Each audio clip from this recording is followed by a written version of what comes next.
second time this year. In both times I wasn't angry or devastated. I hope so, it's just the camera. Sad of some sort or something. In both times it was out of carelessness, yeah, and not being attentive. This brought a question to my mind. Is it normal not to feel? Okay, if you feel peaceful, is that a feeling? Yeah. So you're not killing it, because then to kill, is it normal to kill should I kill my feelings? No, you don't have to kill them, because feeling open and spacious is also a feeling. Feeling calm about what happens. Yeah, the camera broke, okay, it's just the camera, could have broken a leg. That's fine. Then, if I don't feel sorrow, won't I continue to be careless and not attentive and mindful? Okay, as I'm getting older, I never used to break things, and I would get quite upset about people when they broke things. Now as I get older, I start breaking things. Not because I want to. I don't think because I'm less mindful. It's just you become more clumsy and slower, and things fall down. Gravity. This is it, you know. So I don't think, because when you feel really upset about breaking things, you have more chance to keep breaking them than when you are just relaxed and say, okay, camera is broken, it's just a camera. Not attend my mindful. What is the relationship between mindfulness and feelings? Well, there is 4 mindfulnesses that are actually the basis for your Buddhist practice. What are they? No. The 4 closed mindfulnesses, what are they? What are the objects of the 4 closed mindfulnesses? No. Yeah, body, sensations, mind, sources, and phenomena or dharma. Exactly. These are the pillars or the foundation for your practice. It's on top of that you start to develop mindfulness. First, the body, where you start to see there is no body. There's only body parts. So the attachment to the body starts to linger. You know, you cut the body into 32 parts. Skin is not the body, hair is not the body, head hair is not the body, body hair is not the body, teeth are not the body, eyes are not the body, flesh is not the body, da da da. And you put them in front of you, like a dead animal, you know, zack, zack, zack, zack, zack. And you go, to which part am I really attached to? And you see, where's the beauty now? In the skin? Yeah. Then, sensations. So with sensations, you start to see that they have causes. And they're just sensations. They're neither good nor bad. They're just pleasant or not pleasant. They are impermanent. So there again, you let go. You let them arise. Then mind states. And you see, actually, the suffering is not coming from the unpleasant feeling. It comes from my rejection. Actually, just accepting it, which is also mind state of acceptance, is creating a lot of peace. And then phenomena are, you start to study 4 Noble Truths, 7 factors of enlightenment, these 4 closed mindfulness, all these things. The 4 elements, you know, everything from the Abhidharma, that goes into Dharma or phenomena. In these 4 closed mindfulnesses, you see the 4 Noble Truths. If you sit still and don't move, what do you see? 4 Noble Truths. The first one? Dukkha. When you see the sensations and how we react to it, you see what? Klesha. When you start to just accept whatever is happening, what do you see? Peace, cessation. And of course Dharma is the path. So do not neglect these 4 things as a Mahayana practitioner. They are the basis for your practice. They're the first 4 live practice of the 37 factors to enlightenment. If you jump, then you're missing the foundation. This is why, go to Tovana. From time to time. Okay, just sit down, relax.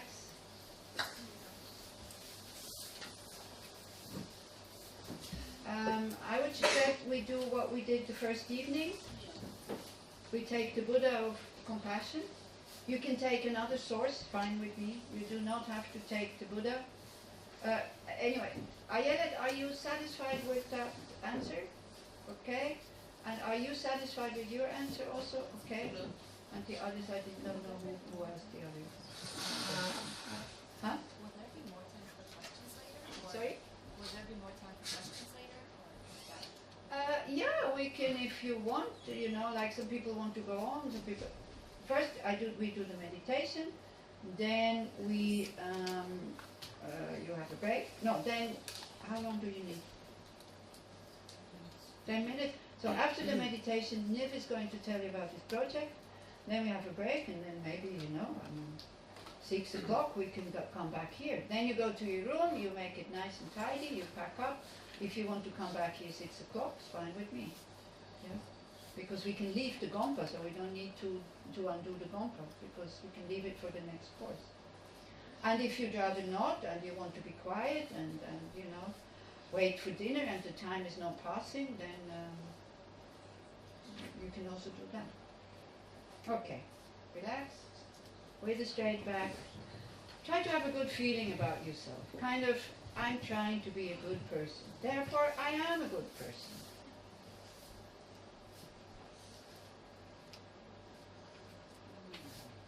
And I have, or did I interfere with David's program again here? Sorry. I mean, the course managers, they really have to practice patience with me, because I keep changing things around. It's horrible. It's nice in Bern. I have to arrange my own courses. So I have all the freedom I want, and I'm not upsetting anybody.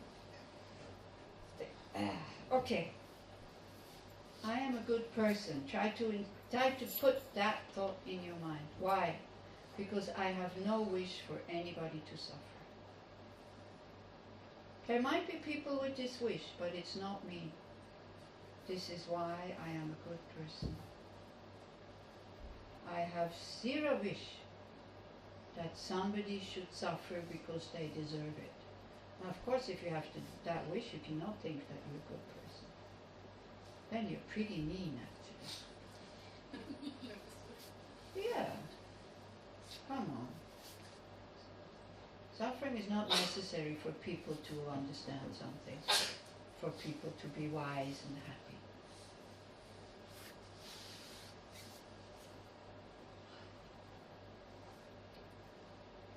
And then we generate that wish. May all beings be free. Wouldn't it be wonderful if all beings were free from suffering and the causes of suffering?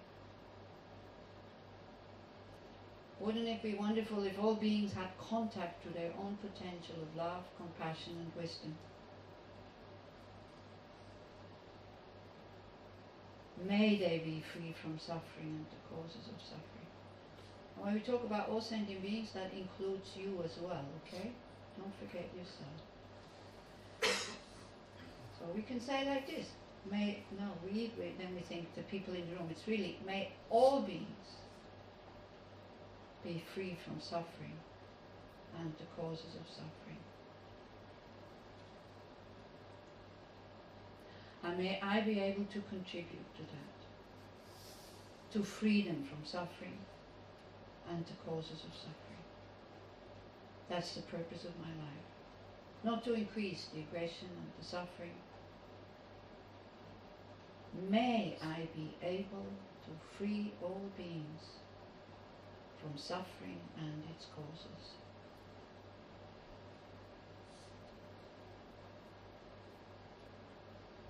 So that thought can be totally overwhelming. So then you take some help. As a Buddhist, we take the help in this case of Chenresik, Avalokiteshvara, a manifestation of a fully awakened being's compassion.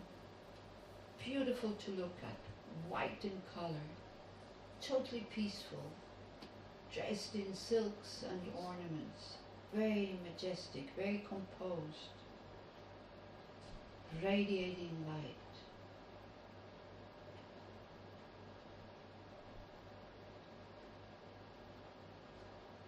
A manifestation of love, compassion and wisdom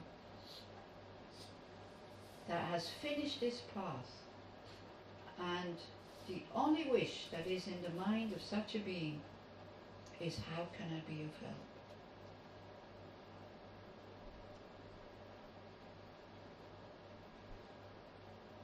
And we have that potential. It's called Buddha nature. So if you want, you can visualize that Avalokiteshvara in your heart, like in the middle of your chest, radiating light and filling your whole body first, dissolving all grudges, all resentment, all insecurity, all feelings of guilt and feeling inadequate and useless. It really makes you grow to become the person you want to be, that light that fills your body.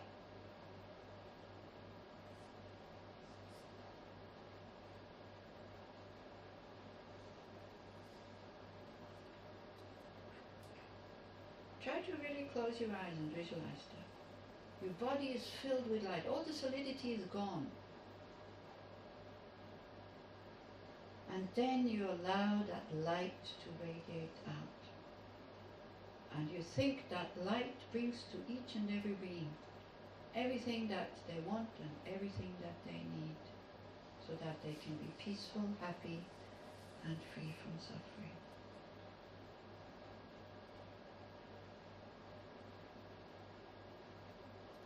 You become a ball of light or a source of light, radiating out goodness, well-being, trust, confidence, love, wisdom, compassion.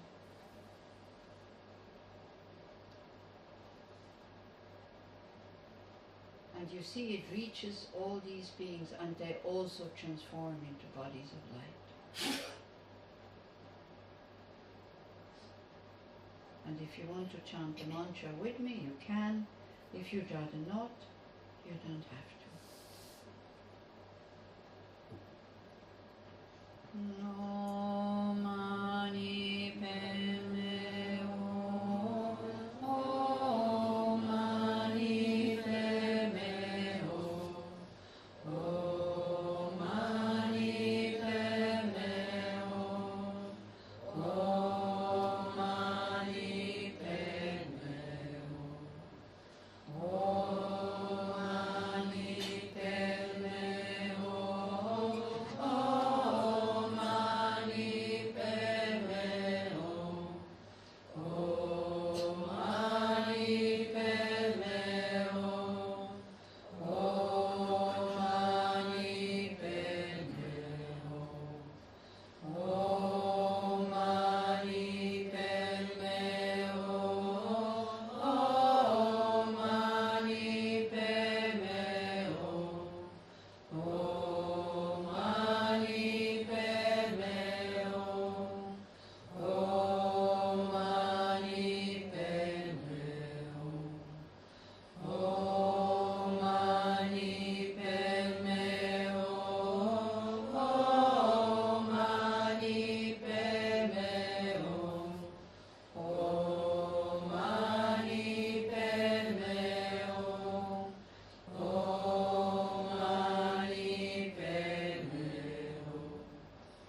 here, continue to recite the mantra silently, because that's also very powerful, and continue with that visualization of sending out this beneficial, healing, soothing and wisdom light.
Om Mani Padme.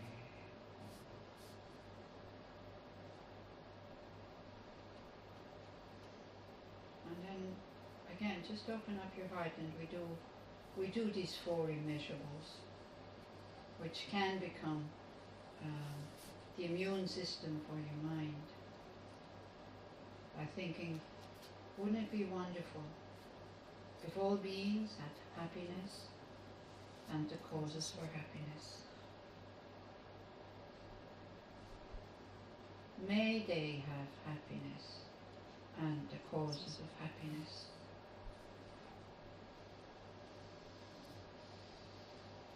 As much as I am able, I will contribute for their happiness and their causes of happiness.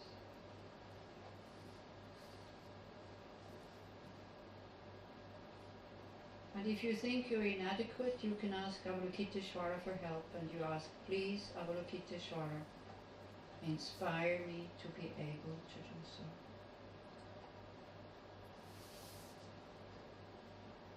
Wouldn't it be wonderful if all beings were free from suffering and the causes of suffering? May they be free from suffering and the causes of suffering. As much as I am able to, may I free them from suffering and the causes of suffering.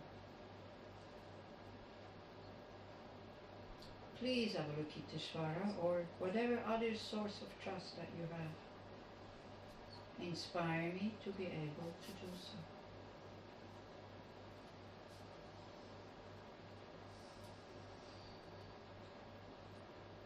Wouldn't it be wonderful if all beings were never separated from the happiness of higher rebirth and liberation?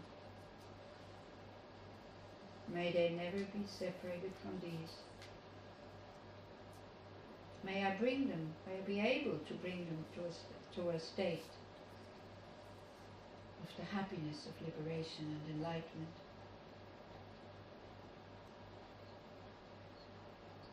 Please, Avalokiteshvara, inspire me to be able to do so.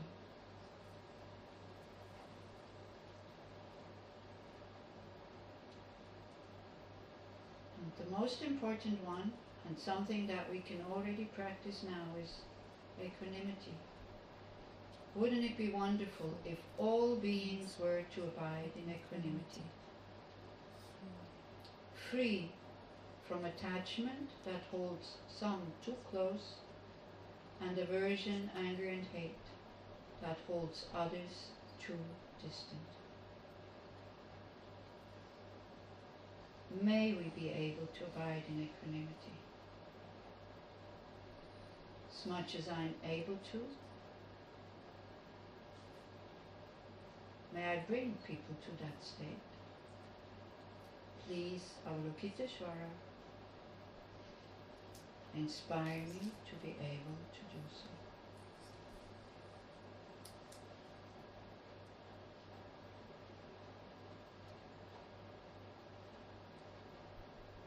In the form of Avalokiteshvara in your heart, just melts into light, and that small ball of light, never forget it. Just let it reside there. It is your wish to have perfect happiness. It's your wish to have perfect compassion, love, and wisdom. It's your own basic goodness, your basic spaciousness, and your basic wisdom.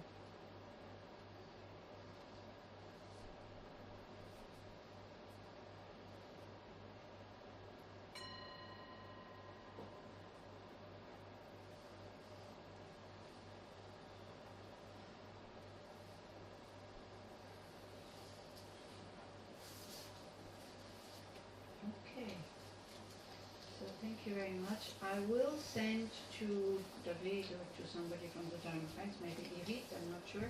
I have a lot of quotes, like forgiveness quotes, so they're quite inspiring also. There, there's a forgiveness webpage on the internet. So I'll put that, and I'll put these points there. So if you want to keep them, and also my notes that I made over the time and over the years, so you can have them, and then if you can use them, use them. If not, just delete it. It's fine. It's okay. But thank you very much for having participated in the course. I hope nobody had compassion with me because I'm not drinking and not eating. I have zero suffering. Zero. I'm not thirsty. I'm not hungry. I have no headache. I have no pains everywhere. Amazing, eh? Thanks to you guys. Because you make me work, so then I have something to do. So then there's no, So really, this was so easy this time. Really amazing. Great. Thank you very much. So, no need for compassion. I still have to wait a few hours until I can drink. I'm fine. So, dearest Tani Losang, on behalf of all of the participants of the course and myself, I would like to thank you from the bottom of our hearts for giving us this wonderful, precious Buddhist teachings and practices this time, and for giving us this rare opportunity of experiencing Yom Kippur both through Jewish and Buddhist tradition by letting us see the common ground of practicing patience and forgiveness. And as always, we all really hope you will come next year as well and teach us and give us the privilege of continuing this tradition of spending Yom Kippur together in the next year as well. Thank you so much. Thank you, everybody. Yeah, well, coming back, if I get invited. You're always welcome. That was the advice of my teacher. I asked him whether I should go either to Europe or to America, New Zealand, or stay in India. And then he looked at me and said, "Oh, you speak a few languages. Maybe go to Europe, so you can teach in French and in German." And then he added, "And Israel." So I thought, okay. And my teacher is dead, so I cannot alter that. I cannot go and say, "Hey, look, I don't want to go anymore." I'm not possible. So as long as I'm not going totally gaga, because I keep forgetting a lot of things, and I start something, then I go there and go there. I get upset about myself sometimes, so I understand if you get upset, because there are so many things that, over the years you get so many things, so many stories, so many things that really help, and you want to share them, but then it's too many sometimes, so I do know sometimes. I'm not sorry about it, but yeah, that's the way it is. But anyway, thank you very much. But the Dharma friends, please, if you think now she's totally going off the wall, then just say, "Look, sorry, we cannot have you anymore." It's like, this is not possible. It's fine, because that point will come. I'm 66 now, 67 almost, it will come. Huh? You're a child. Yeah, it's old. It's not young. I mean, especially with the use that I had, I'm alcoholic and lots of pills and this and that. It's a wonder I'm so well, actually. But I'm old, and it's fine. I have nothing against being old, When I was like 20, people 67, they were so old. I am old, it's fine. It's no problem. And I have the signs of old age. I don't hear, I have glasses, I have pain everywhere. It's okay. That's old age.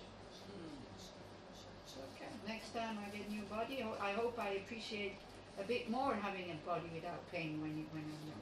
Anyway, so it's Niv, and then some things have to be done here. I will come also see what we do with the altar. All the things can go up to the Muad'Dib. But please, for those people who have been fasting, not because of me, but for those people who don't fast, leave them some things also. Don't just pick up the good things and then you leave them all the things you didn't want to eat, okay? Maybe you practice restraint now, the ones who have been eating the whole day. You practice restraint and you wait and you let them go first. Good reminder. Huh?